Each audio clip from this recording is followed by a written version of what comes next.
414-366-7102.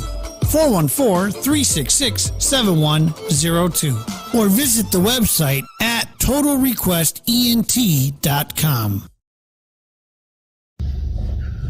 Yo, for the most newest music, the best music from the old school music to today, catering to the independents, HittingHardRadio.com. Radio you can watch, the pulse of the city.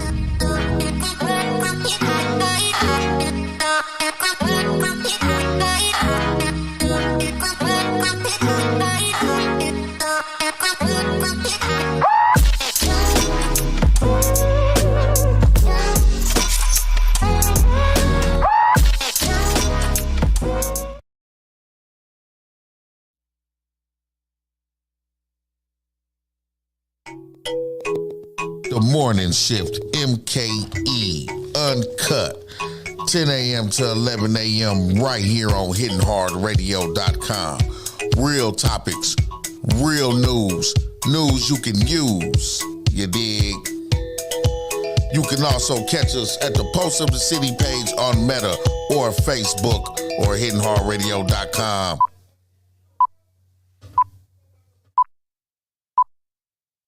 Pitch Control. The Morning Shift, MKE Uncut on HittingHardRadio.com.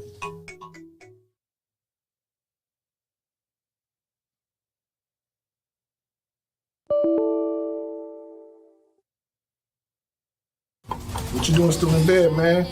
Yo, you need to punch in for that Morning Shift MKE with Sayer right here on HittingHardRadio.com exclusively from 10 to 2 p.m.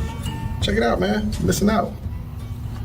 Morning, grand risings, man, all those things you say to the folks you rock with in the AM, man, before you start your day.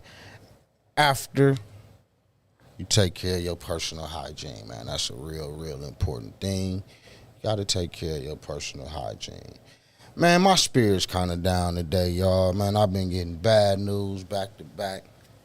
First off, I want to send out some prayers and condolences to my cousins, man, the McCautry family. He had a loss. My cousin Rob passed away in his sleep, man, so they dealing with that.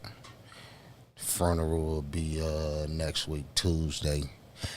And I bring it up for a reason. For one, you know, of course, to send my condolences. The other reason I bring it up is because I found out about it on Facebook, right? Like, I didn't even know. He died, like, right or the day or two before Thanksgiving. I just got off the phone with his brother. He passed away. And like I said, I found out it, man, literally, like, yesterday, early in the morning, middle of the night. And I'm like, damn. You know, I hit everybody up or whatever. But I say that to say, because I see a lot of times, man, when people be on Facebook and they be like, oh, why I got to find this out here? Da, da, da, da, da, da. Man, look, I don't trip off that. Because I look at it this way. We all know how distance families is. Everybody living their life. They here, they there, they everywhere, right? If it wasn't a Facebook, if it wasn't a social media for people to post that stuff at, I know people who find out a year later that somebody died because they not in communication with nobody. So I don't trip off that, man, and y'all should stop too. You know what I mean? That's the type of stuff that is actually for. But I ain't gonna sad y'all with my shit. Let me get you to my caller, man. Of course, as always, I got my brother on the line. We chopping it up or whatnot. Assalamu alaikum, Rick. Wa alaikum salam. Black man? What's the word, man? Well, we're about to go into another European pagan holiday. Yeah. That we are.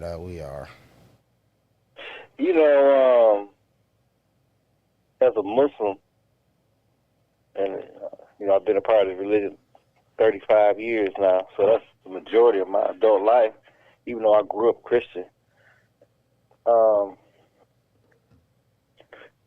We are so removed from European holidays because of the lifestyle we lead. Like, we see it, but,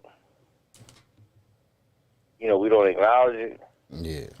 We're around it because a lot of our family members are still engaged, and it's kind of like we make them feel uncomfortable sometimes. Mm-hmm. And then especially with Christmas, when it comes to the whole gift-giving thing, we just say, well, we're not participating. And then the first thing they say, well, let's do something for the children. No. That's always the excuse that's given for doing Emotional fun. stuff. The emotional fun.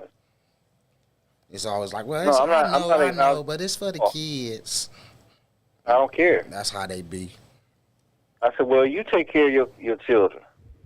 I'm not spending no money. And I ain't really about the kids. If it was, you'd be doing stuff like that for them all year round. Why wait till that day to make it about the kids? Right. But Right. I don't know, each his own. Right. And then, it makes you, as a Muslim, when we start studying more and more about the European holidays, and then we come to find out that some of them are more wicked than what we was told even when we woke up. Mm-hmm. And if black people really knew the origin of what this holiday is about and what is really going on, they would run from it. They would run from it. So it's kind of like, we just came out of Thanksgiving. We know about that one. But what I have noticed is the impact that these holidays are having in the black community becoming less and less. Yeah. Because people have as much money to do like they used to. So I heard one person say, man, when you broke, Christmas ain't real. Right. And then I used to always be like, growing up, I guess, when you were a child, it was exciting. Somebody asked you what you want for Christmas. And then they said, let's write it down on paper. Let's write a list. And, you get a list. Then as you got older, the toys got replaced with stuff that you really could use. Then it went from that to a card. Now it's gift cards. Mm-hmm. Now it's like, man, just come by, man, get to your plate. We go such and such and such. So come get your plate and get out of my hair. Yeah, right. And but to look at what was going on in the world, and when you're in the Muslim community, you don't hear nobody talking about it. Mm-hmm. It's just another day. It's another day. Hey, speaking of which, I also think that we don't promote what we do celebrate enough. Like, people ain't even aware of it. Like, when Eid and things like that going on, like, don't nobody other than us know what's going on. No, they don't know. Well, the majority, the only holiday that black people know about that's associated with Islam is Ramadan. Yeah, that's it. That's a group. It's not really a large group. And the only way they know about that is when it comes up and it's somebody in their family that's Muslim, or they may work with somebody that's Muslim, and they see us or they hear us talking about it. Mm-hmm. All the other holidays, no, absolutely not. Because, the white people didn't want Islam in this nation when they built it. When we start talking about the history of these things. Yeah. And I think that's what we should always start at, is to discuss the history of why we don't acknowledge and celebrate these days. And the European customs around this date. Like, the mass people don't even know why the colors red and green is the theme for Christmas. Talk about it. they don't understand what the tree represents. That old burning bush. Yeah, I'm just saying, they don't, you know, or when you put gold and silver balls on the tree, what does that represent? Because in the white community, they know. And it has significance to them, except for the ones that are Muslim. Or white conscious Christians that don't. And that's a pretty small group. Or the Yuletide log. You know, even the image of the Santa Claus, the pedophile Santa Claus. The pedophile Santa Claus. And here you got another holiday that the emphasis is focused on children. And Santa Claus is a pedophile. Just saying. He a pedophile. And the first thing they telling you, leave your door open and leave some cookies up. Not make it easy for him. Yeah, so Santa Claus can come and put the gifts up on your tree and snatch one of your kids on the way out. Put them in the sleigh and off to North Pole. He's taking your child. The foolishness, bro. The foolishness. And then you got the church part of Christians, how they mix paganism with Christianity, which Christianity is paganism too. And one. The concept of their Jesus was born on that day. He wasn't even born on that day. And then, who was born on that day? To be raising these questions, you know, for the Christian community. Who was born on that day? Because when you come into Islam, we discuss that right away. So then the church wrap around the birth of Jesus around Christmas. And it just so happened he get born on that day, right before you get your gift the next day. And it's Jesus is Lord, our Savior is born, Christ the Lord. You know, and he was in a manger. And the wise men came from the east. No, so now they don't throw the Muslims in there.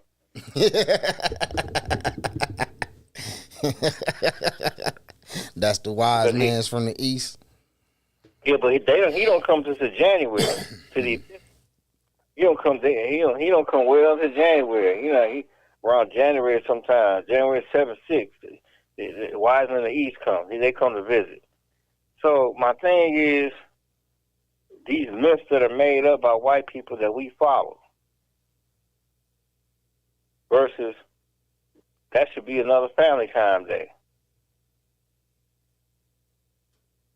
And then people that decorate, like over there in Candyland, you got people, they got a whole separate electric bill count for all the lights they got. They put in a whole area. I found out how they hooked that up. And people be driving through there, cars be lined up, got police over there. They ride around and say, oh, look at that house, look at this house. And, you know, I'm not going to say... Hey, I'm interested in this hookup with the electric bill, though. I want to know what's the plug. We need that in the hood. They getting a special electric bill. Yeah, they get a pass on the electric bill because that day or that week is noted as it's nationally known. Yeah, I know they donate all the money to a charity or something. Right. So I guess the free We Energies is the free energy is We Energies contribution to the charity, huh? Yeah. Oh yeah. I need some we need some charity over here. Hey, we got some people. We got people in the hood need a whole lot of charity. Right. So yeah, you know, we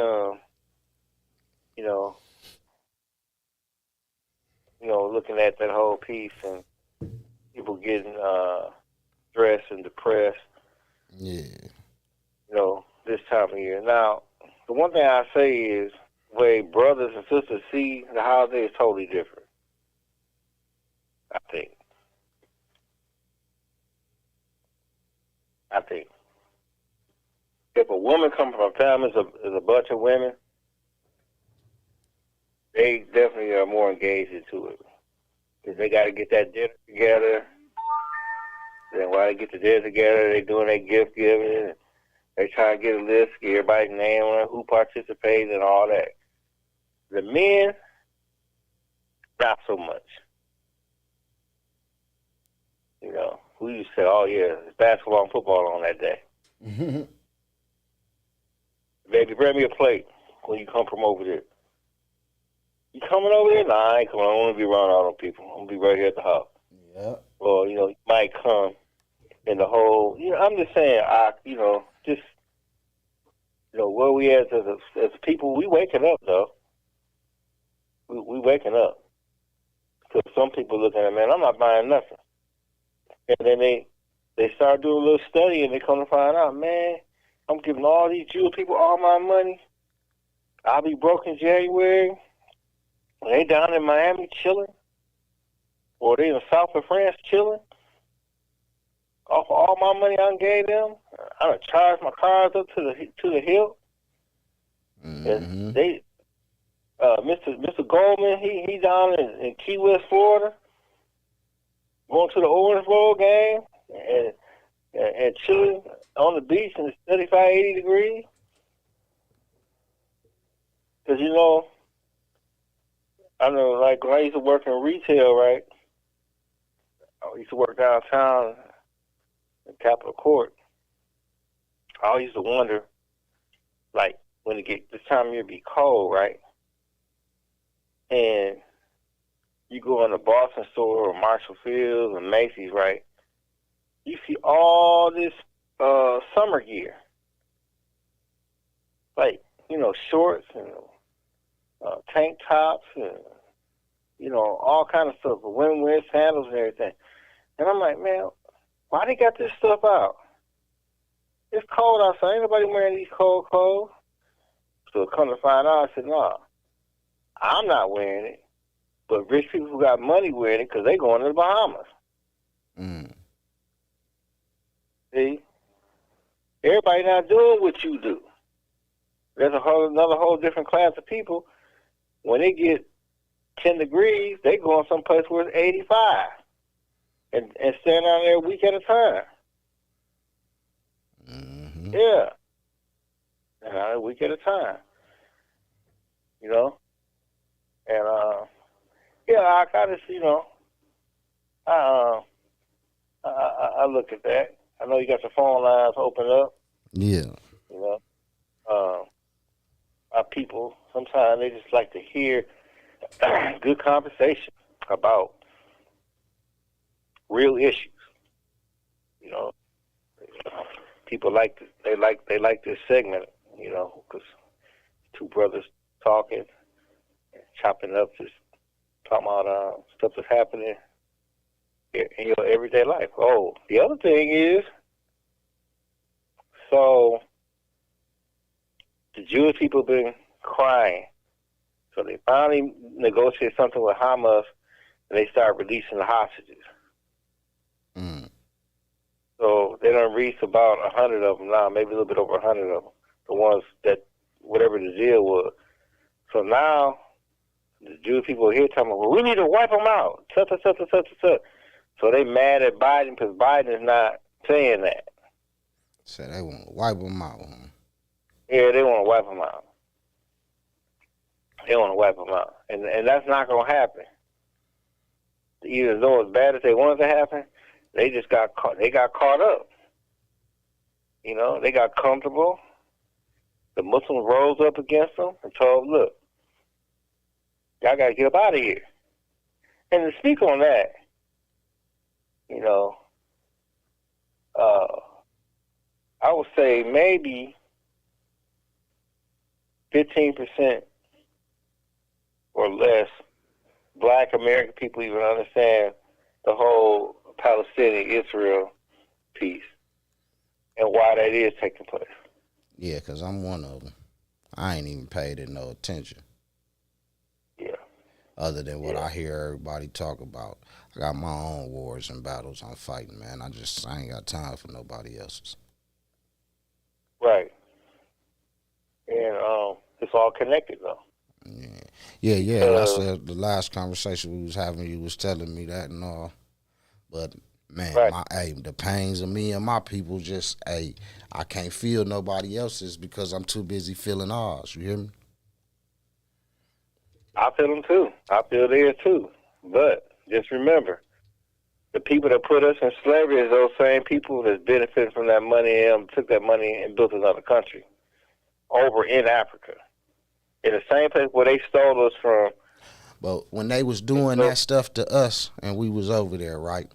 The same people that they doing it to now, where was they at? Was they in line with us trying to help?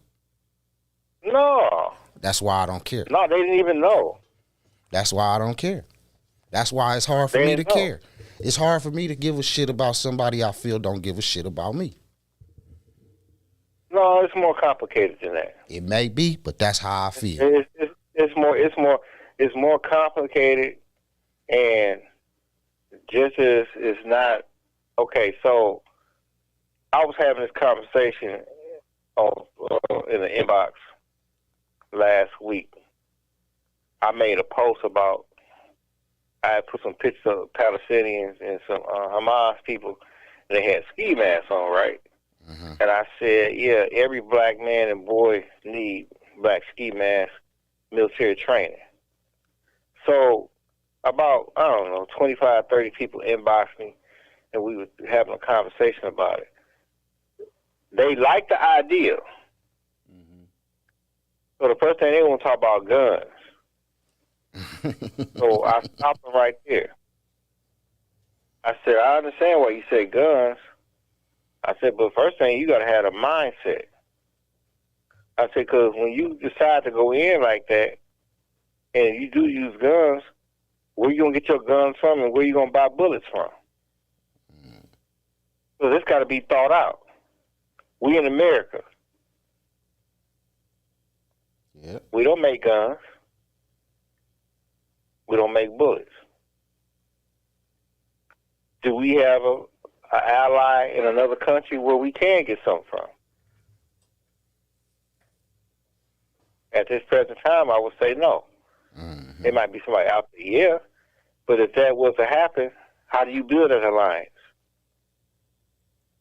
You know, we talking about Harriet Tubman and the Underground Railroad now. You know, so everything can't be in the open. Some got to be guerrilla warfare. Because we don't have it. And then, you even step out like that, you can have a room of 100 brothers, and when it's time to do something, only 5 show up. Because it's fear. Then you got to educate your people about your enemy to give them courage and confidence. You just can't jump out there reckless, because that's where most of our people are at right now. You're going to jump out there reckless and get mowed down. Yeah. Emotional. So the same thing with what has happened is these mechanisms. Education is one of the weapons that's used against us. Is why we can't amalgamate and collect and do something. Education is like what they being educated and what we being educated. And they don't even like us like that. Mm-hmm. They've been taught to hate us. So I can understand why you said what you said, but that's why the teachings of the Most Honorable Elijah Muhammad is so important, because he built the bridges so we at least get the chance to know that those are our cousins and kiss and kin. The Palestinians are our kiss and kin. The people in Morocco are kiss and kin. Because remember, in slavery, they brought black people from all over Africa here. They brought them here from different countries because they all had different skills to do skills. The white people are very strategic in how they... And just to have that conversation, we don't know. So you got to have a conversation to explain that part as you move forward. Because the ignorance level is severe. Yeah. Yeah, we got books, got the final call, but is there a reading revolution for us to start reading about this stuff? Gotta change too. Yeah. And these devils, they doing stuff to every race. We just happen to be the one that had the most that they don't want to be on top. Why this? So yeah, it's complex, but we would need their help too, because they're born to fight the enemy. We're not born like that. We want to fight each other, man, over nothing. Over nothing. One white man show up, we run. Yeah, we run when we see the police. For nothing. Why we run? That's to show you how they got us conditioned. They see the police, they run. Why they run? Who teach them to run? Man, that's how they be conditioned. Me and my partner was having a conversation similar to that, because like we was just leaving each other, and I'm pulling down the street. Police get behind me, and I'm just driving. I ain't studying them, no, never mind. My homeboy was nervous. I'm like, what you nervous for? He like, man, I don't even know. He like, I just get like that when the police get behind me. I said, man, I ain't fucking with them. They ain't fucking with me. I ain't thinking about them. See? Like, they don't know what I did or didn't do. Like, you don't give them no reason, then they shouldn't have one. Now, if they get to messing with us, that's different. But just because you there, no, I don't give a shit. Right. So, just for that, like, as black men, we should have a phone number we should call that if that do happen, 2 or 3 black attorneys show up right there on the spot. We ain't got that. Somebody in the mafia go to jail, their attorney show up. He there within an hour. Why we ain't got that? Yeah, we talking about we mobbing and being mafia and all this stuff, bro. We ain't doing nothing, man. It's just talk.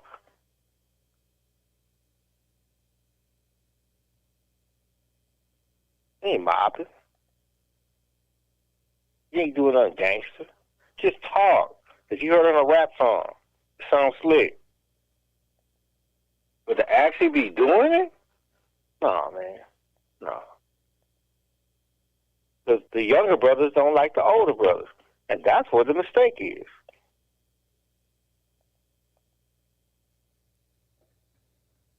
Ain't mobbing. Don't own nothing. Oh, yeah, you got your little car. Got a tinted windows. Might have a truck. Popo's rolling. He take all that. You ain't got nothing. Now you trying to start up and ain't nobody messing with you. Because you hot. And you think about robbing somebody. But when you was rolling, you was dealing with no OGs to help launder and watch your money so you can come up on the other side. You know what I'm saying? Yeah. Not even thinking like that. So cat be 30-something. He out there in the gang. He ain't got nobody in they 50s, 60s, 70s, 80s that's getting him right on that side and putting him up on nothing. Real talk.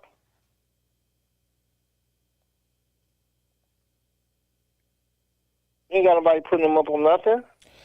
Yeah, we got such a separation between generations that ain't nobody sitting down giving them lessons like they used to. Right. That got to change. You out there rolling, and you might say if you're getting 5 or 10 a week. OG said, "Look, man, this is coffee shop, man. You should consider buying." Man, I don't need no coffee shop. And he started explaining to you what you could do with it. Oh, that sounds good. 6 months, you done bought the coffee shop.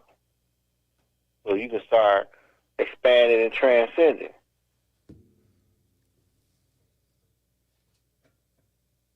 So a cat can move away from that, but still have it going on, and you expand in some other areas. So your life ain't just that. Because a person get consumed with that.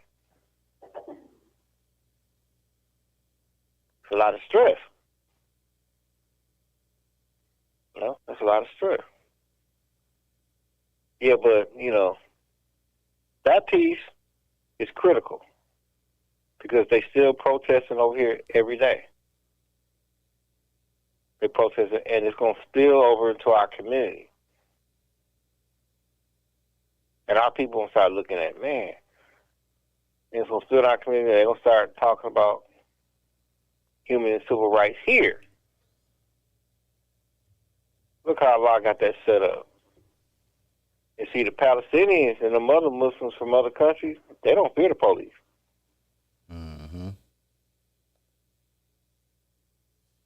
And they'll fight back. Yeah, and shoot back. See? And those people, those are educated people that's protesting. A lot of them are college students. So they mix with our brothers and sisters, someone who barely finished high school. It's not just that. It's an educational experience. That's all good. Embrace that. And they getting some Islam. See?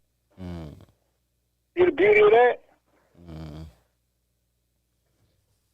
And then they get to look on a map and find a country that they never even thought about something even doing. Some of them don't even know the shape of Wisconsin, bro. See? Something to think about. But we are 100% consumed with the holiday, college football, NFL football, NBA, Atlanta Housewives,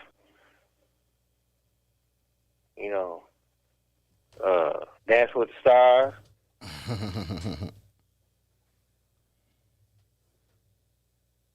Watching some shows on Netflix. That's where we at. Well, in reality, what impact are we moving the needle economically? No.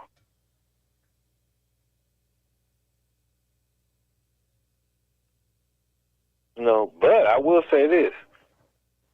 I'm beginning to see more brothers, a few sisters out here vending and selling items that we can use around these department stores and parking lots. I'm starting to see more of that. I think that's good.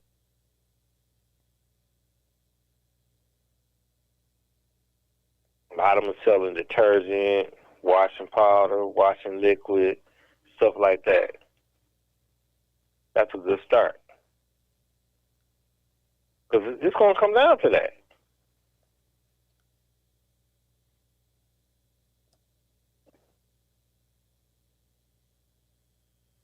Sooner or It's later. going to come down to that.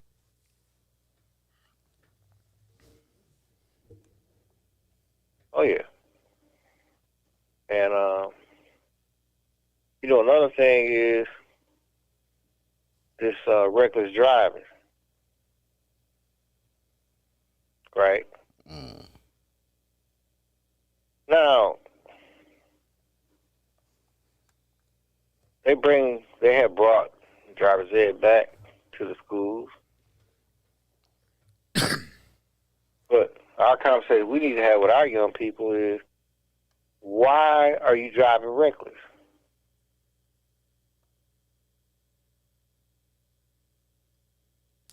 Man, you know the answer gonna be, I don't know.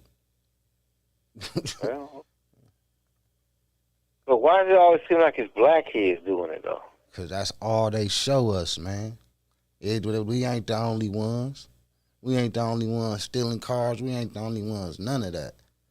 But that's just all they show us. We ain't the only ones. we ain't the only ones. But when I be watching the news in these other communities, I got a station here. I can see stuff in the suburb. I be watching. Well, they pay. That's what they have. They don't mean that they show it, but the crimes that white kids commit, they not doing that. Like, they doing stuff more heinous, like, oh, this person got a bunch of money, we got to find a way to kill them so we can get all their money. But they not joyriding cars. Or they trying to make a person disappear because they doing an invasion, or they doing something like that. But the stuff we do is stuff that we could correct, and it's in these households. It's in these households. So a kid go steal a car and joyride that don't belong to them.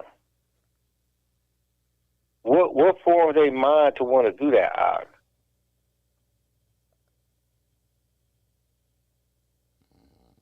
I ain't got the answers.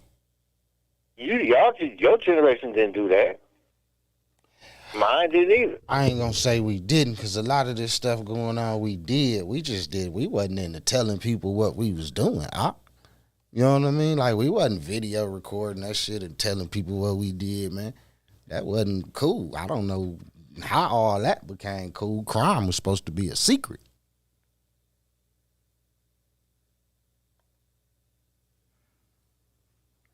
Well, it was a big thing when I was in high school to get your probationary license so you can start driving. Yeah.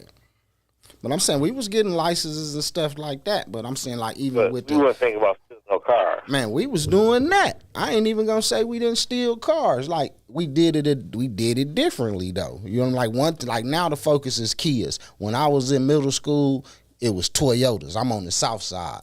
And on the south side, man, they had master keys floating around where you could just walk up, stick this key in a Toyota, the door open in the car, start, and you gone.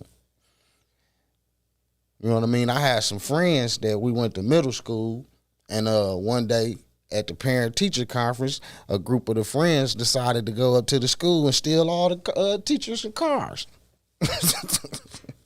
They used to use dent pullers and shit, but like I'm saying, we didn't have cameras, we wasn't recording, we wasn't talking about it, we wasn't driving reckless down the street and all that, riding up on the sidewalk and across the grass at the school and none of that. Like, if it was very, very rarely we would just be joyriding. If a car got stole, it got stole for some specific reasons. Either you had some drama and was finna go pull a drive-by, kidnap somebody, or it was cold outside, you had a far way to go to get home, or, man, one of the foreigners at one of the corner stores needed a starter, alternator, the computer box, or whatever off the car and paid you to bring it to them. You know what I mean? Wasn't from the circles I was in. I got my uncle, even going further back, I got an uncle that was a professional car thief. You know what I mean? Like, I could literally remember as a kid walking down the street with him, and he'd be like, hold on, let me get my car, and just go get a random ass car. You know what I mean? Mm-hmm. And his homeboy, he stole car. He went to the feds for stealing cars because he stopped stealing them on the streets and started stealing them off the lots, brand new. And end up catching a Fed case behind it. So, like, it was going on, but it wasn't a game. It wasn't just posted out there for everybody to see, man. Well, see, when y'all was doing it, you said it's still wrong, but it wasn't no people losing their life. Right. And if you caught us, we didn't try to fight you for your car. We ran and tried to get the hell away. You out there messing with somebody's car, you see a light come on, you get little. Right. So yeah, that behavior needs to be addressed as a community. Because what's happening is, are you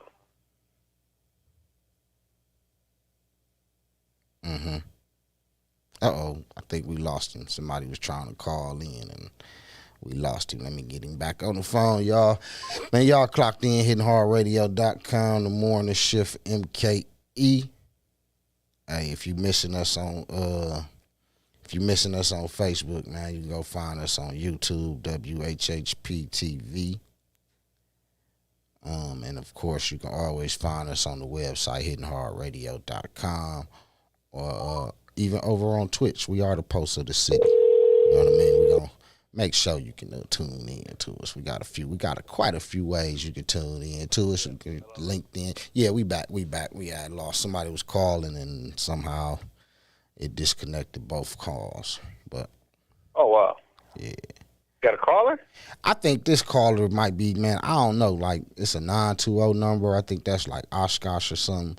So I don't know if this like one of the partners or one of my family members calling me from the prison, or if this is like a telemarketer just interested in getting on my nerves. You know what I mean? Oh, okay. So I'll deal with it later.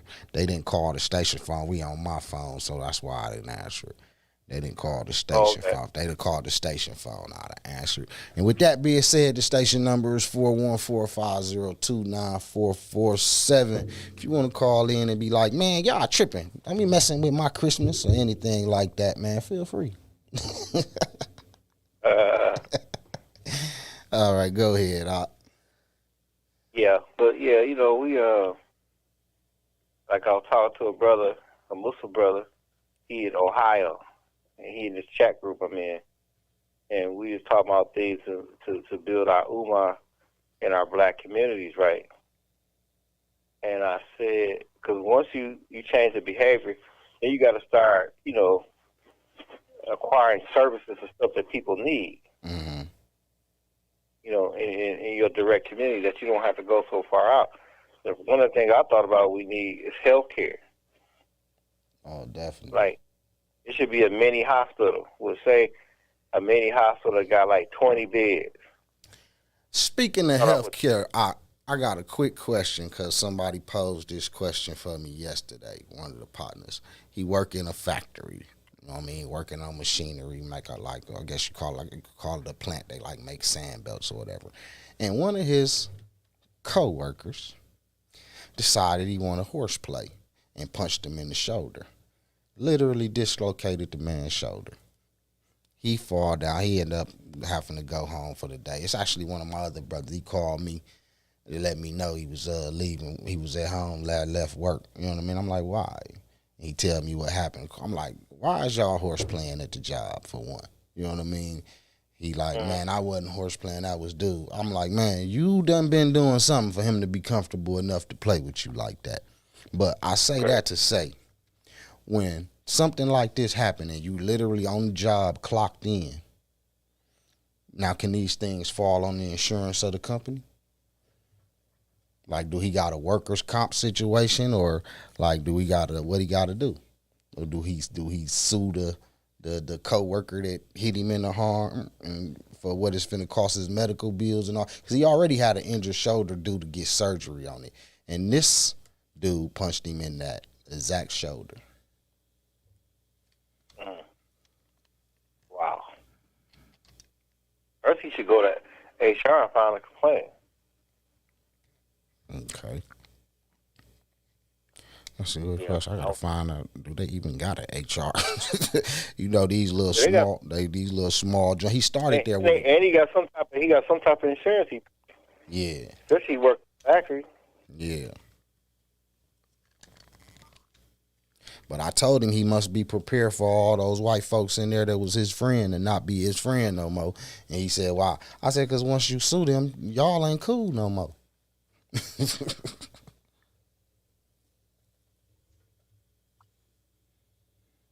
I feel like he should have never got that cool with them nowhere where they feel like they could play like that. That's just too much. You know what I mean? But that's me. I'm different. Right. Yeah, well.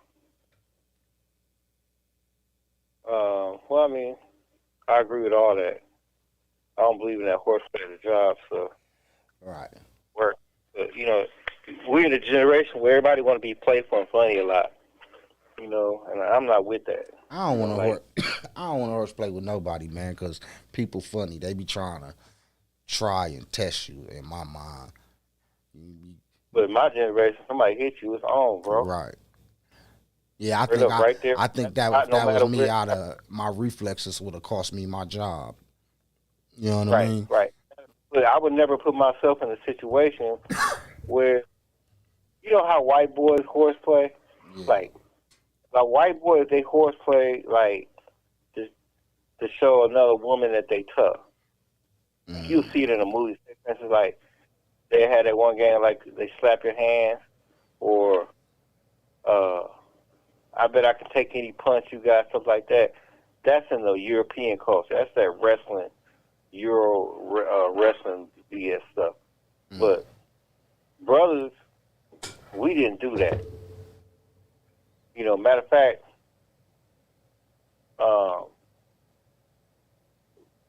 even when Muhammad Ali was at his height, you know, cats be like sparring and stuff, but they really wasn't doing it like that. Talking about we gonna be play boxing. Cause I can remember a time in school, in gym class, this guy he called himself play boxing. Now the guy he was fighting was a guy that knew martial arts, right? So, man, come on, man, let me see what you got, woo woo. And this guy could actually box. So the guy that knew the martial arts, he was gonna stand down. So we leave in class, right? But no, class gonna get over. We gotta go change. So he walked up on again, and this time, a man, he went and his hand like kind of, you know, he grazed his face, and as his hand went by his face, he took his whole arm and flipped this dude, man, like over to the bleacher. It happened so fast, he was sparring like, you know, he gonna hit him, like really. He took his arm and flipped his cap over in the bleachers, like, you know, because the bleacher was out. And all you heard is boom. And then he looked at me and he said, man, I told you I'm not with that play boxing, and don't touch me. And my man was so stunned that it happened that he couldn't even bounce up because he was still drunk from the fall. And I was just like, I looked at that and I thought, I'm like, see, that's why brothers don't play box. You know, and I noticed that with this younger generation, that they want to slap box and all this stuff. Talking about, I don't go 30 seconds with you, I'm going to go 60 seconds. And I used to tell somebody, if somebody was going to go 60 seconds with me, we fight for real. And somebody going to hit the ground. That's fine. And I'm not fighting nobody that the next hour we cool. I don't get that part. Right. Like if I'm gonna fight, if I don't like you personally, we fighting because something happened. It's been a disagreement or disrespect or something like that. But you ain't gonna see me with you the next day or at the end of the day, man. We all cool. No, I'm riding your car. No. Once we fall out, we out. Man. Like we ain't Because gotta we ain't gotta get all whatever. We can fall out peacefully, but once that's that. I tell people this all the time, and I done had issues with people for this. First off, I guess I'm not in the dudes, you know what I mean? I'll put it that way. So I don't need closure from no motherfucker. You know what I mean? Like once we got an issue or once we ain't rocking with each other, that's cool. That's it. We ain't got to sit down, have no conversation. We could be like furniture in the room. We could be in the same room and not speak. And I'm cool with that. You know what I mean? Right. You got other cats, man, they want to talk about it, want to this, want to that. I don't need none of that. We ain't got to do none of that. You know what I mean? You took it there, it's there. That's where we leave it.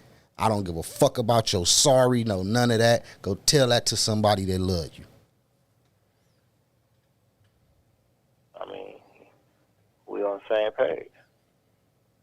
We're on the same page. You know, I feel the same way. You know, like, and at my age now, like I don't be getting no interaction from, you know, nobody in their 30s. nothing like that. Not even in 50s. Now, it's been a couple occasions where it's been older guys that be disrespectful, and then you guys might have to say, "What you just say?"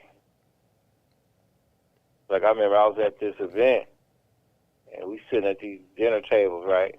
Mm-hmm. So a guy on the other side of the table sitting next to his girlfriend, and another guy was sitting next to his wife, and the guy said something disrespectful of my man's wife, which I just found like he was way out of bounds.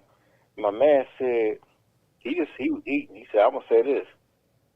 He said, "If you said what you just said one more time," he said, "I'm gonna reach across the table and slap the shit out of you." That's what he told him. He told me, and then everybody just kind of people that stopped. My man looked, and the way my man looked and his whole demeanor changed. I could see that Hulk coming out. That, trust me, the dude didn't test him. He sure didn't, because what he said was disrespectful, and oh man, why? That's not what I meant. But that's what you said, though. Right. If you didn't mean it, you wouldn't even made the thought. But okay, the words were said, and my man's wife is sitting right there. It's just like I was telling a friend of mine. I said, what I don't understand too, Ak, is you're not going nowhere with me, and you wearing whole clothes. I'm gonna make you go in the house and change, and you gonna come out until you wear something I feel that's modest. If you're going to be walking next to me, you're not going to be looking like no hoe. What? And then I said, for a woman to say what, then you already going to put yourself, you don't earn 2 strikes. I don't need no Babylon Jezebel with me, or no Babylon Delilah with me. You know, because you know how some guys get triggered, and they look for that. Mm-hmm. You know, some cats out here looking for drama. They won't smoke. You know, and I'm like, no. I said, if anybody gonna be doing the looking at you, it's gonna be me, and you can wear that in the house when the door's closed, the curtain's closed. But out in public, y'all say like, where did you get that from? You know, now since we on that statement, I had an experience. An epiphany. I say an epiphany. And I was at Outpost, right? So it's this girl that worked there, a little Italian white girl I know. She worked at the store. So I hadn't seen her in a long time. Mm. And I helped her get her nephew in this program. She's younger. She's like 29, probably, something like that. But when I go in the store, we always would talk. And I'm talking about we talked 20, 30, 40 minutes. She was following around the store, we talking. But this happened time she had gave me her phone number. So I had called her. It was like early part. Summer wasn't here. So it ain't like I know the day she worked. When I go over there, I just go over there. I'm not going over there because, you know, I'm not, you know, connected with it like that. But anyway, last week, last week I went in there and I'm shopping and I hear somebody, hey, I turn around, it's her. So it's kind of like startled. I'm looking, hell, girl, where you been? You know, we talking. So while we talking, one of our sisters come in, she in the store. And so we in Outpost now. Let's think what I'm talking about, Outpost. So Outpost is a upscale health store. So if you come in there looking hood, you stand out. You know, ain't nobody tripping. They got security and all that stuff. I know all the security in there. I've been going there for years. But anyway, this was a brown-skinned sister, maybe my complexion, maybe a little darker, and she had the whole dialed-up look, and looked like a cross between a monster and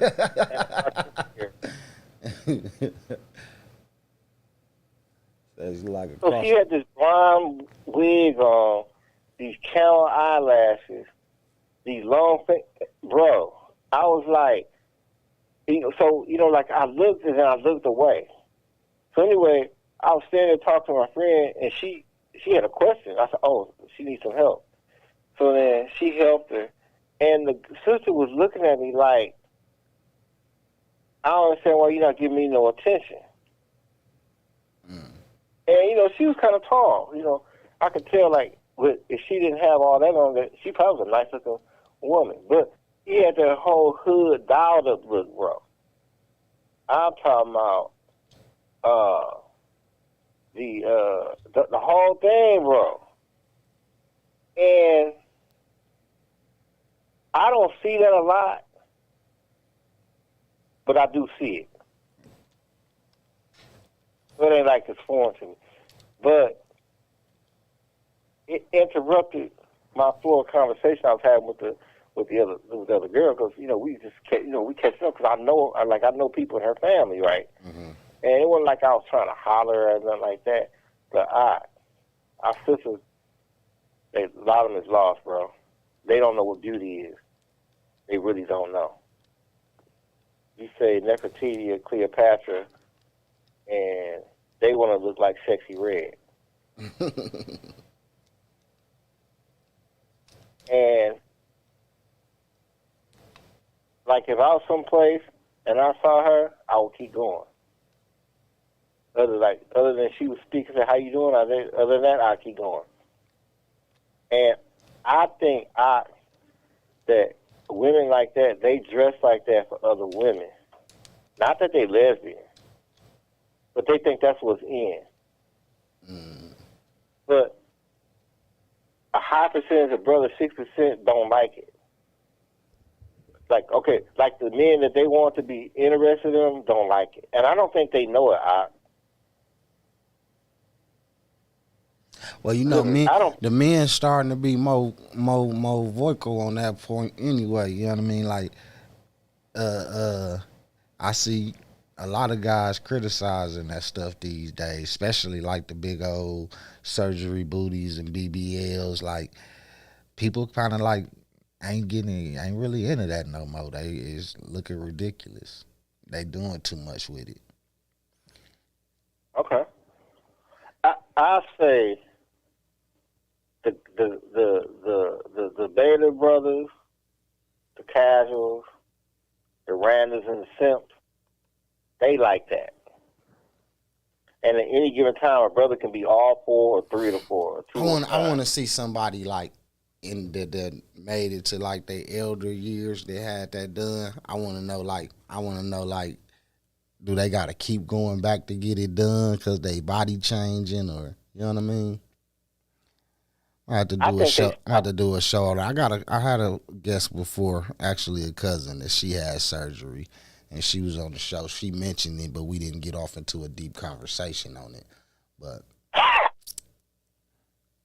I think what happens, the women that's in that circuit, they stop doing it, and it really takes a toll on their body.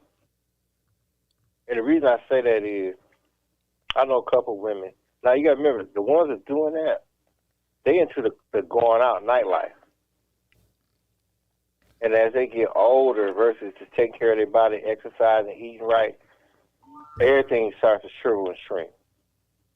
Mm-hmm. To the point, in some cases, you can't even recognize them.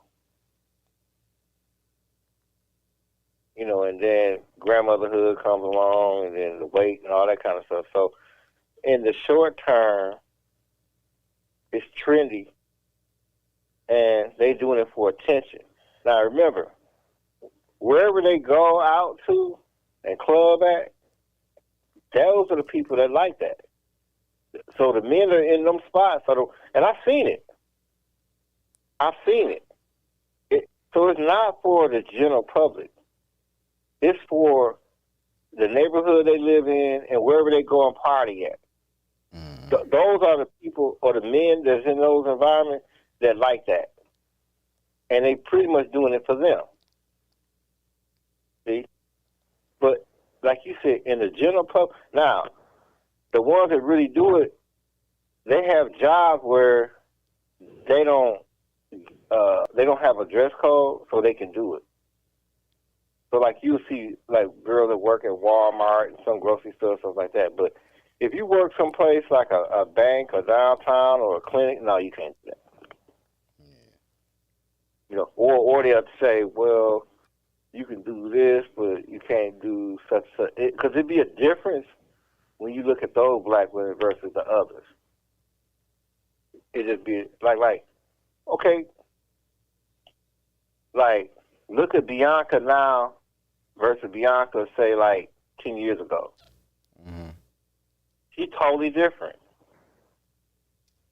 She's totally different. Because she's in a professional environment and dealing with professional people, she can't, and she understood that she can't be like that. See? She can't be like that. And she never did that because she beautiful just period without it. You know, this you know, the way she built. But when she would do it, it'd just be, you know, it'd be a little trendy thing wherever it was. Because I used to talk to her. She would tell me. And we talked about that because I'll be asking her questions about it. But yeah, that behavior arc is different. Yeah. It's something. You know, it's definitely something. You know, so yeah. And then on the brother side, the brothers need to tighten their game up. Like when you open up your show and you talk about the personal hygiene, we might have to do a show just on that. Got to teach them how to wipe. Well, you know, I say this. When I was at the store that day, it's another sister that worked there. So she come up there, you know. I did it to make her jealous, and she fine too. And she know I like her. I really like her. Mm-hmm. So she walked up. She said, "Ooh, you smell good." And then she like leaned over and smelled my neck, and I said, "Don't get too close." She said, "Why is that?" I said, "'Cause it'll get you." I said, it'll get you. So she started laughing. But what both of them said, now, these are women in their 20s. They in their 20s now. And they said, I like a man that's well-groomed and smells good and shaved and nice haircut, da-da-da-da-da-da-da. She said, because I just don't get it with a lot of these guys. So that rolled into a whole conversation about men grooming. You know, like, a lot of it is just being overlooked. Well, I mean, it's not being reinforced because it's not being reinforced at home. Like, you assume that people get up and wash their face and brush their teeth. Most Muslims, they get up in the morning, they take a shower. Then they get dressed. Get up early if you take a full shower, or a woman may take a bath, something like that. And then as you're doing that, you know, you got your deodorant, you got your body oils, you know, you shave and whatever. You go through a whole process. That ain't true for everybody. Nope. Got some firemen and Vikings out there. Man. Straight up Conan. Jump right into their boots and go. Man, so hygiene, yeah. And what a lot of brothers don't know is if you carrying an odor, a woman not going to say, but she just ain't going to say nothing to you. They just, a lot of them just don't know. You don't want to like they don't know what a woman. You don't want to be one of them big people that get up out the chair and leave they scent behind. Oh my God! If it's not a pleasant scent, you know what I mean. And some don't even know that they're leaving a scent because a lot of their scent come from their diet.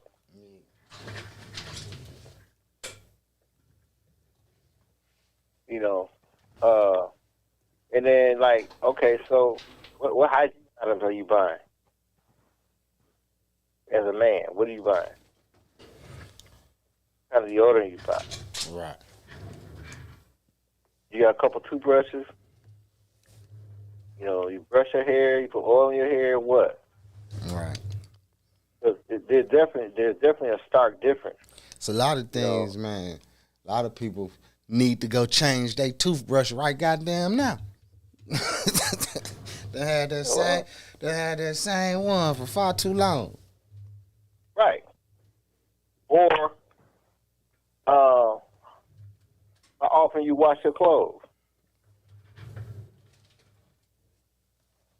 So you live in an apartment building, you don't gotta wash the dryer in your unit, but it's one on the floor, second floor, and on the fifth floor.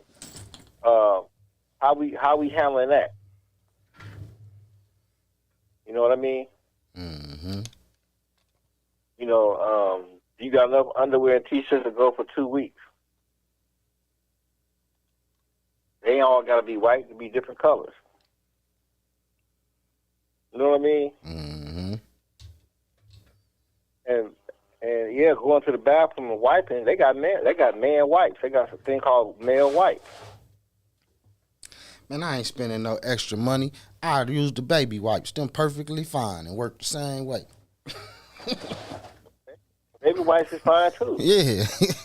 I've been doing that, man, since I was shouty. Like, right now, you could go in my bathroom, and on the back of the toilet top, it's going to be a pack of flushable wipes.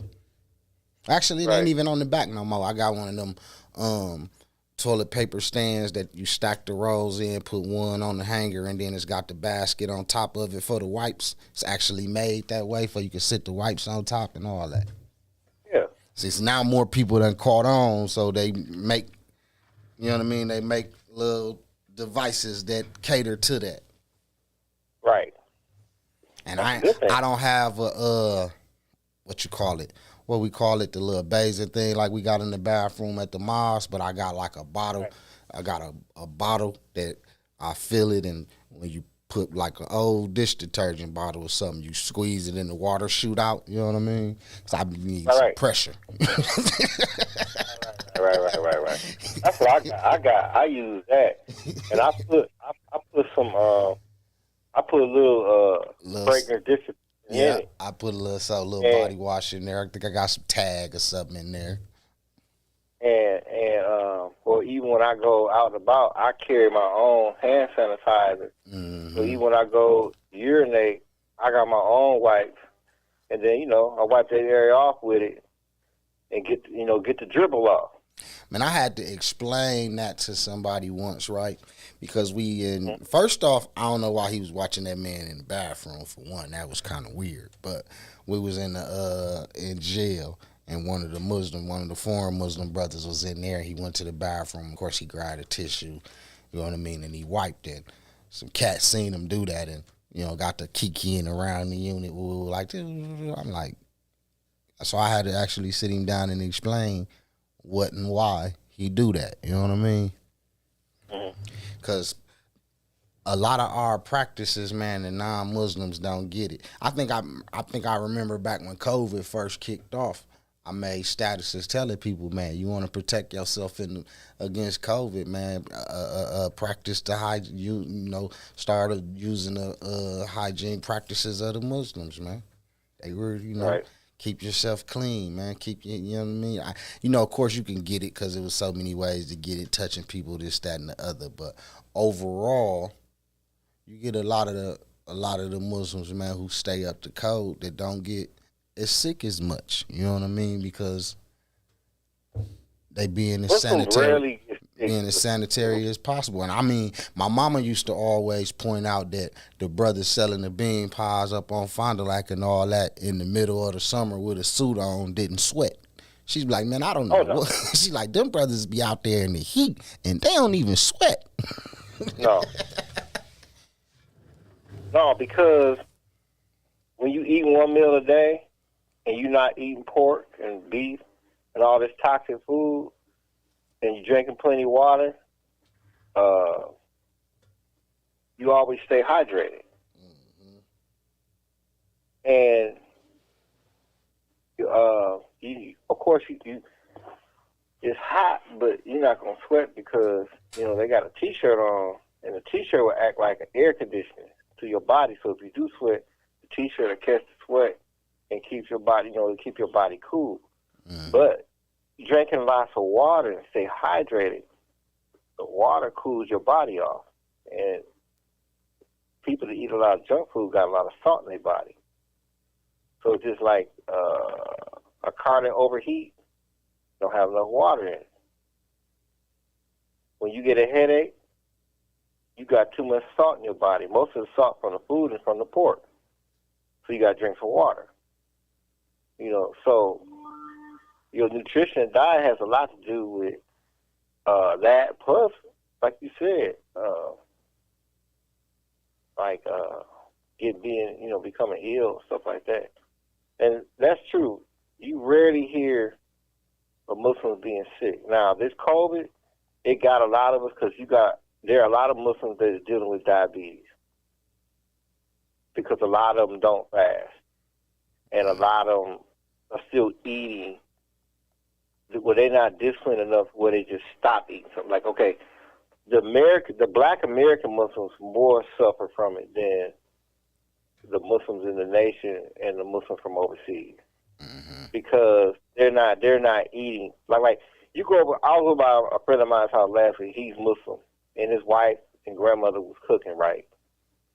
And before we get to the house, you just smell the aroma. You know how a Muslim house smells. You walk to a Muslim house, you just get hungry. Man, come on, let's get some eat. You just be so happy to that. And bro, they make it. They had made some curry goat and rice. Man, bro, stop it.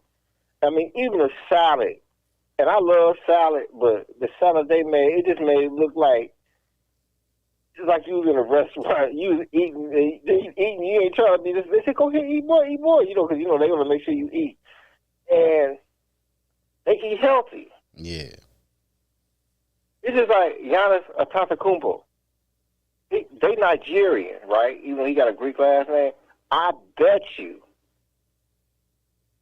he don't eat none of this junk food. His mom and them and sisters them here, so they in a nice house. I bet between his brother and the other brother that's here that Giannis is probably spending $10,000 a month on food. His mama, when he at home, his mama and grandmother, I don't know if his girlfriend can cook, but I bet you his mama's cooking, bro. Yeah. I bet he eat at home every day. Yeah. And might be sitting on lunch with him. Or wherever he go, they know where the food is. Like, you understand what I'm saying? We not like that. We not like that. Yeah, we definitely got to dive. We ain't did that in a minute. Got to dive back off into the book, Eating to Live. Yeah, we got to do a deep dive and start actually going chapter to chapter, topic to topic, man, and talk about like the foods that it say we shouldn't be eating and things like that. You know what I mean? Mm-hmm. Because we haven't done that in a minute. I think I'm gonna have to reach out to Sensei Fred too, because I know he cater and everything he cook and how he cook and all that is all done off the instructions of the book. You know what I mean? Right. So yeah, we're gonna have to get a little powwow, man, together or something. Maybe even visit a couple Muslim kitchens. Take the cameras in there and show them how the food prepared. We got to go further, man. We need to go out to the farm. But they don't let you film a slaughter, though. I know that. But just to show the people the difference in how the animals is cared for and raised and all that. We just do a kitchen piece. That's all. To show people how to make regular dishes. Show them a bean pie. Show them chicken. Then have a discussion about pork and the worm. A lot of people don't understand that there's a living worm in pork. And they don't care. Especially this younger generation. They don't know because it's not highly ever discussed. They don't care. I used to be sharing that information, even videos showing people, man, they don't care. They crack jokes about it. They don't care. Yeah, because it was never laid on them like that. Now, they parents that's your age, they know. The ones at my age, they do know. But the young one don't know because they don't see. They just see it's just meat, man. You tripping, man. And they don't see that they get the high blood pressure and all that kind of stuff. They don't even see it because everybody around them is eating it. Yeah. And even with the ones that's obese and big, the reason that they are obese and big is because they eat pork. And it's pork in so many different foods. Like, you explain to somebody that Spam is pork, they look at you, what? Or pepperoni and salami is pork. So they don't even know that. Jelly is pork and gummy worms. The gelatin that's in the gummy worm is pork. Straight up called. Man, you know? I was having, so they putting it in, man, they hiding it, changing the name of it, putting it in something else. They won't put it on your label because it's in the ingredients of what they using to make what you got. So they just put that particular thing on there and don't tell you, but that's a byproduct of pork. Right. You have a different scientific name, but and it's like people, even if you don't feel the same way we do or interested, you got to ask yourself this: why are they hiding the pork? Like, why do they hide it and stuff, put it in stuff and don't tell you? Aside from just going to buy a pork chop or a ham or something, you could literally have a basket full of pork products and not know because you haven't hit the meat sections. You know what I mean? So you didn't know all this other stuff was pork infused. Those same people stay sickly, though, bro. Yeah. They stay sickly. Some aching, pain, and always at the doctor because all the illnesses that you get. I always tell them just do this. Give it up for, first I used to say 6 months, but I think that was probably extreme. So I told them, try 30 days. Give it up for 30 days and then go have you a bacon sandwich and see how you feel. Everybody I know that did that threw that bacon sandwich up. Yeah. And people they like to eat pork skins. See? Man, my stomach hurting right now just talking about it. Right. I'm just saying. But at the end of the day, high blood pressure kill you. Heart disease can kill you. But don't get me wrong, y'all. Pork ain't the only thing bad for us, though. It's a whole lot of stuff we consuming, man. But it's the worst. But yeah. That's what you get. It's the worst one. And it's forbidden by Allah. It's the worst one. The second worst thing would be alcohol, but pork is number one. Matter of fact, it's undisputed number one. Because when you start talking about heart disease, the worm and that's in it, it hardens itself, and the cholesterol clogs your arteries. Like plaque gets in your arteries. Like when they do a triple bypass and they open a person up, you know what they do? It's almost just like if you take a straw and suck some hot grease up the straw and put it in some cold water and it get clogged. That's what they do. They actually have to squeeze the artery and get that cholesterol out the artery, and it looks just like that. But it's stopping your heart from working. Yeah. Or you get a clot in your leg. Same thing. Yeah, it's time to get back active, y'all. We got to get active. You got to get moving, burn energy, work that stuff off. And once you get it off, do your best to keep it off. Man, we done talk. It's time for me to get over to the music.